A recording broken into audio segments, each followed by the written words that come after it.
Alright, so Euphoria Season 3 Episode 5 has been released on HBO Max, and we are here today to do our review, our recap, and our breakdown for this episode, which, by the way, this was a Gooner-fueled episode.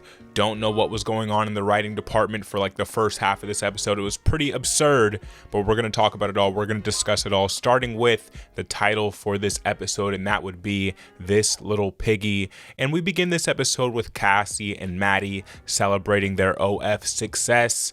Cassie has now hit 50k subscribers and they're living it up, okay? They're having a great time. We get this huge montage of Cassie doing all of these different insane scenes. Again, why Sydney Sweeney agreed to do any of this, I have no idea. But at one point during this montage, they did reference an old 1958 film titled Attack of the 50-Foot Woman, and they pretty much blow Cassie up, or Sydney Sweeney up, into this giant, and that, I guess, was satisfying some sort of fetish. Again, I don't really know what's going on in the writing department for the first part of this episode. It was insane. It was absurd. But let's move on, okay? And by the way, for the people that are watching this at home, like, are you watching this on the living room TV? You definitely can't, right? That's how insane this episode was. But after that scene, okay, we see Cassie. She's going on podcasts. It's very meta, by the way. I do like that they're sort of having a commentary on the current state of the culture in America in a very meta way. I thought that part of it was a good touch. But moving on to more important scenes, we pick up with the character of Alamo Brown. He's in his penthouse or whatever. He has Rue there. He has all of his bodyguards, his security there that he likes to keep around him. And he is just abusing one of his workers who bought the wrong size of pants for him. And for whatever reason, this makes Brown very upset. He's going on him very heavily. You could see now that the unhinged nature of this character is beginning to come out. We've seen him sort of try to hide that in the past over the past couple of episodes, but it's really fully on display throughout this episode. Now, back to Cassie. We've seen she's been getting very close with this influencer who sort of blew up her page by the name of Brandon. They're at, their Hollywood Hills home, and he's pretty much getting in her ear. He's talking to her. He's telling her, like, listen, Maddie's not a real manager. You don't really need her for your career. You can come sign with us. We could do scenes together and things like this, and pretty much trying to X Maddie out of the situation. And based on Cassie and Maddie's history, we know that this is extremely problematic because she's already betrayed her once in the past, and now Cassie's being influenced to do it once again. And this character is so bird brain that you could pretty much convince her to do anything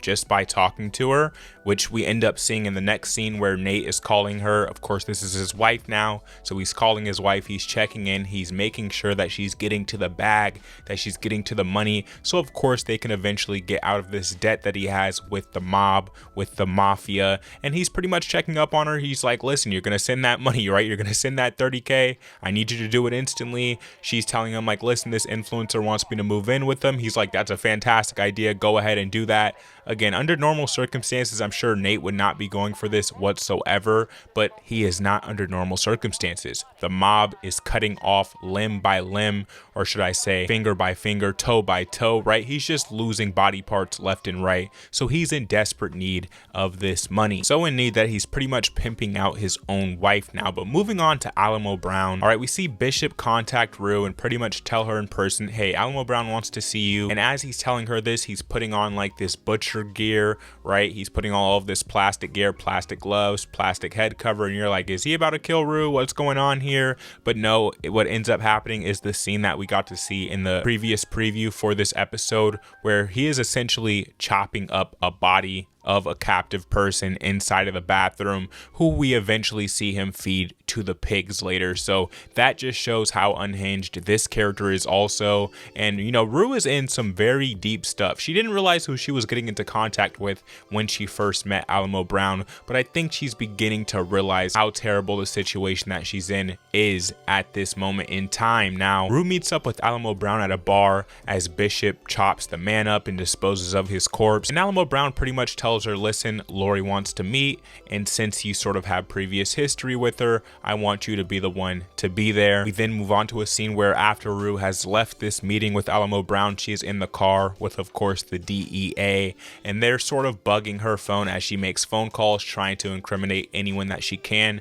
So of course she can get herself out of trouble. She ends up calling Lori's teammates, whatever you'd like to call them, her squad, her crew of criminals and bandits and racists. And so she calls them, she gets them to incriminate themselves, and they're like, that'll work, okay? They pretty much say on the phone that I bet you wish you were still peddling drugs for us. And the DEA is more than satisfied with that phone call. So that buys Rue a little bit more time in this episode. Now, we end up seeing a scene where Cassie calls Maddie on the phone. She starts confronting her. She's like, hold on, you're not a manager. You're just an assistant to a manager. She ends up meeting Maddie at her apartment. And there is where she pretty much tells Maddie, listen, I think it's time we part ways. I think I'm going to fire you. And Maddie is very unsurprised by this conversation out of Cassie. She's even telling her, like, listen, have some balls, man up, just go ahead and tell me what you want to say, which Cassie eventually does. And Maddie goes, okay. All right, you don't want me to manage you anymore? That's perfectly fine. But let me make this fake phone call real quick where I cancel one of your auditions for a big TV show called LA Nights that I set up for you.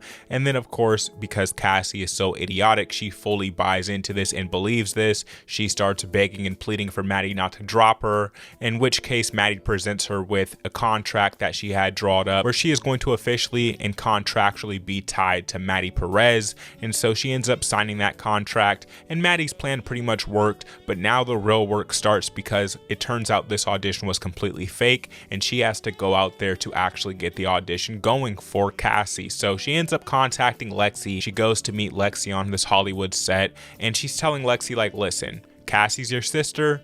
Just get her this audition for me. Do it for me. I really need this done. Lexi wants nothing to do with it. She doesn't really support what Cassie's doing with her career. And then Maddie ends up telling her, listen, do you want to make an enemy out of me? Is that really what you want? Which, of course, the answer is no. Lexi's a very soft person at heart. And so Cassie does end up getting this LA Nights audition. Now, we move over into a scene where Rue and Jules, they're hanging out. They're flirting with each other. They're doing what we normally see these characters do. And then we make a hard transition into Jules having an intimate moment with this surgeon who is sort of acting as her provider in this season. Now, this surgeon character, after they're done doing what they're doing, ends up finding some drawers on the ground. They say RB on it, so Rue Bennett, right? It's Rue's initials. Why does she have her initials on her boxers? I understand why she's wearing boxers, right? Because she swings the other way, but why does she have her initials on them? I have no idea whatsoever. Sort of ridiculous for that character to have that, but it is what it is, right? It drives the plot along. And he ends up telling Jules, listen, I can't be catching anything and bringing anything home to my family. So whatever you had going on here before I arrived, make sure that ends today. And Jules says, all right. And then we move over into more important scenes where we see Cassie finally wiring Nate some money back home. She wires him $30K, and he is having a grand old time. He's up, he's dancing as if he never lost a toe. All right, he's turning on his vinyls, which I like to do myself so I can understand Nate in this very moment. And while he's having this great time that his wife is out there making the bag for him back home, none other than Nassim's demon shows up once again, walks into Nate's house, breaks open the glass with like a baseball bat, chases him all through the mansion, beats the hell out of him. And in this scene, I was like, this is a bit ridiculous because Nate's like over 6 feet tall. He's big. He's brolic as hell, right? He's in great shape. This dude used to be an athlete. Why are you not fighting back? Fight for your life. You're about to get yet another toe or finger chopped off. Fight for your life. What are you doing? But no, he's a complete pushover when it comes to, you know, real bad guys, unlike high school women that he used to deal with and bully on a regular basis. And so he gets his toe ripped off and then he gets his finger cut off. And again, by this point in time, I'm like, can we move on with this whole plot line? I'm tired of seeing Nate get finger after finger, toe after toe chopped off episode after episode. It's happened twice now, and based on the preview that I seen, which we'll do a video on that after this one, make sure you look out for that. It looks like it's going to happen yet again to him in the next episode, which is completely ridiculous. And by this point, I'm feeling bad for Nate. I don't want to see him go through this anymore, okay? He did bad things in the past, we get it.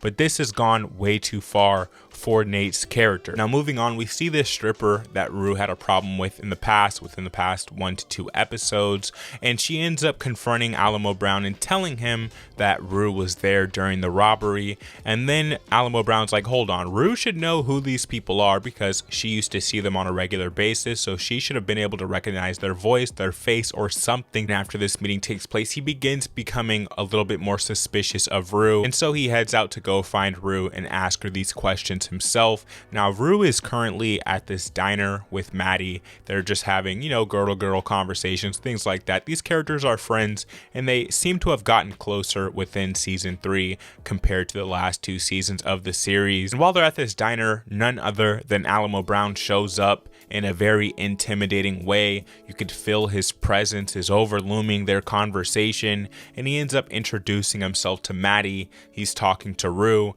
and Rue is trying to signal to Maddie this entire time, like, listen, get the hell out of here, leave, do not have a conversation with this guy. You do not want to be involved when it comes to Alamo Brown. This is a very bad dude. And Maddie is seemingly not catching any of the hints, which quite honestly, I think this character is too smart to have not caught any hints. What it more than likely is that she sees some type of way that she can earn money through the connection with Alamo Brown. So even though Rue is deadly terrified of Alamo Brown, of her boss, and is trying to get Maddie to not have this conversation, Maddie goes against her better judgment and stays anyway, and ends up conversating with Alamo Brown as Brown tells Rue to leave and to go off on this drive with his goons, his henchmen, his people, right? Bishop and Marshawn Lynch and all those other guys. So Rue is riding off into the dark, off into a dirt road, as Brown and Maddie have this conversation at the diner with each other, and she ends up presenting him with an idea that she's been earning a ton of money, maybe even going to do over $1 million with Cassie for the month, or at least they're approaching that number. And Brown is very interested by this. He's like, no way in hell you're doing that.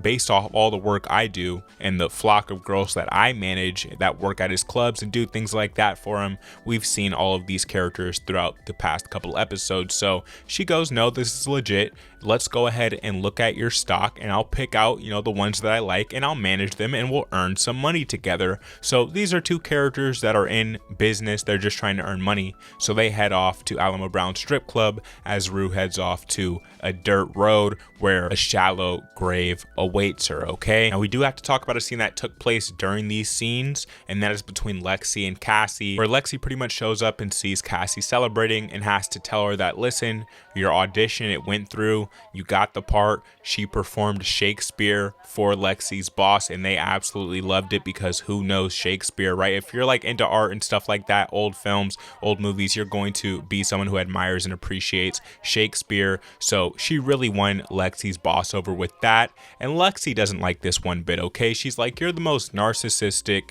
ridiculous person I've ever had the pleasure of meeting, or the displeasure at that. And Cassie's like, well, listen, that's what it takes to make it in Hollywood, okay? That's what it takes to make it in this town. And so in a way, Cassie is almost taking her sister's dream, and Lexi doesn't like this one bit. She storms off. Cassie doesn't even realize that her sister's upset. She is over the hills, excited that she got this audition to go through and that she's actually going to be on the LA Nights show. And I just found this scene funny because it's like Cassie is, I mean, she's trying, but she's not trying to the level of Lexi, yet she's seemingly succeeding on a higher level than Lexi just because she's a bit more carefree with the process and just is going with the motion, and things seem to be turning out very well for her in Hollywood, right? She's the perfect mark to become this big Hollywood star, and it's starting to see like the character is heading in that direction. Now moving on to what is the final scenes in this episode, and that would be Rue finally arriving at this dirt road. There's a shovel waiting for her out there.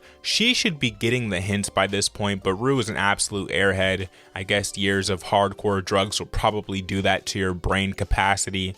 And so in this particular scene, they have her literally digging her own grave. She's like, how deep do you want this hole to be dug? They're like, up to your throat. That's where we want the hole to be dug, okay? They aren't helping her one bit. She's doing all the dirty work as they sit back and smoke and wait for it to be done. And she ends up eventually finishing. And while she is exhausted inside of this grave that she dug for herself. They end up kicking dirt all over her, burying her there. She's like, this isn't funny, guys. Again, why are you not begging and pleading for your life at this point? You should pretty much understand what is going on by now. But anyway, we see Rue completely buried outside of her head. Her head is the only thing sticking out of the dirt. And we'll talk about exactly what happens to her character in this cliffhanger at the end of this episode, but not before we have to discuss Alamo Brown and Maddie arriving at his strip club. She takes a look at his flock of women. She ends up liking two of them in particular. She picks out Kitty, one of the dancers, and then one other dancer, I can't remember the name. And that's pretty much where we see that scene. Maddie is finally on the up and up. She's finally, having some success in this manager role, and I kind of like where her character is going in terms of story plot lines. Now, moving on to the final scene here with Rue buried alive in the ground, only her head sticking out. Alamo Brown approaches on a horse with some type of club, something like that, right, where he plans on knocking Rue's head off, and we see him riding full speed towards her. He's swinging the little hammer thing around. He's about to knock her head off for, I don't know, snitching or whatever he thinks she's done. He hasn't really found anything out yet. It's all just suspicion at this point. And then we see the episode cut to black right there with the idea of, did he or did he not hit Rue Bennett in the head? And did she just lose her life or not? And that was pretty much episode 5 right there, guys. It was not as good of an episode as the previous ones have been. Quite honestly, this was the weakest episode since the very first episode, where episode 1 was a lot of recap, and then the next couple episodes we got actual interesting storylines, whereas in this episode the first half of it was sort of just ridiculousness with Cassie doing all of these different absurd things, again gooner fuel like I said, and then the second part we finally continued a little bit more with the more interesting storylines. Now, what is my prediction for the next episode? Do I think Rue actually dies in this scene? No, I definitely don't. I think it is all theatrics out of Alamo Brown to try and get the truth out of her, to scare her. Like I said, it's theatrics. He isn't really going to harm her, and this is just like an "are you working with Lori behind our back" sort of thing, when she's not. She's doing something much worse. She's working with the DEA of all people, which I guess he'll eventually find out as this season goes along. But with that being said, guys, if I had to rate Euphoria season 3 episode 5, I would go ahead and give this episode a rating of a 7 out of 10. It gets the 7 out of 10. Again, I think it's about as good as episode 1 was, but definitely the weakest episode we've gotten since episode 1.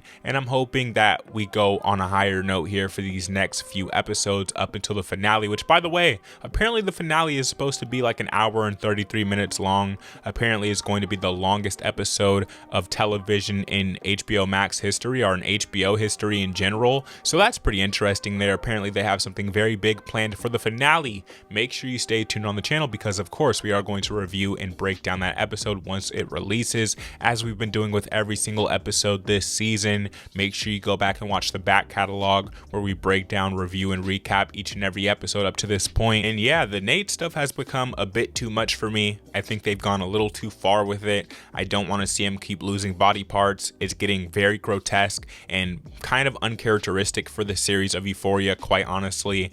And outside of that, I think the Alamo Brown stuff is really cool. This whole black mafia that he's running, it's very cool. I like it a lot, okay? But those are my thoughts on this episode, guys. I'm curious to know your thoughts on this episode down in the comment section down below. If you don't know what we do here on Timmy Got Any, we do film, TV, and pop culture-based content. If you're interested in this type of content, you're in the right place. Hit subscribe, hit the like button if you enjoyed this video, and I'll catch you in the next one, guys. Peace.